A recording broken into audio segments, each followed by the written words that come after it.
কামনা তথা আমিত্ব আসলেই যে কোনো কর্ম কুলসিত হয়, ইবাদত বন্দেগী কুলসিত হয়। কাজেই এই কামনা তথা আমিত্বকে নফস থেকে পরিপূর্ণভাবে দূর করতে হবে। নতুবা আমি যতই লা ইলাহা ইল্লাল্লাহ লা ইলাহা ইল্লাল্লাহ বলি, হবে না। কারণ মুখে বলছি একটা, ভিতরে হচ্ছে আরেকটা। এই যে আমিত্ব তথা কামনা, এটা একটা বিশাল পর্দা, এটা একটা খুবই সূক্ষ্ম পর্দা, যে পর্দা নফসকে তার পরমের সাথে সাক্ষাৎ করতে দেয় না। এই পর্দা নফসকে পরম থেকে দূরে সরিয়ে রাখে।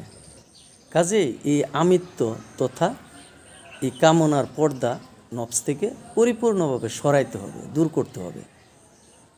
আর এই যে কামনা তথা আমিত্বের যে পর্দা, এই পর্দাটা এমনি এমনি আসে না।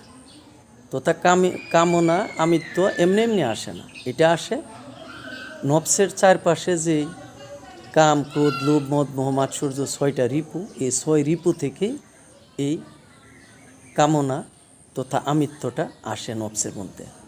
কাজেই নফসের মধ্যে যতক্ষণই আমিত্ব তথা কামনা থাকবে, ততক্ষণ পর্যন্ত এই নফস যত ইবাদত বন্দিগি করবে, যত কার্যকলাপ করবে, কর্ম করবে, সহি কর্ম করবে, সব কিছুই মিছে হবে, অর্থাৎ কুলসিত হবে।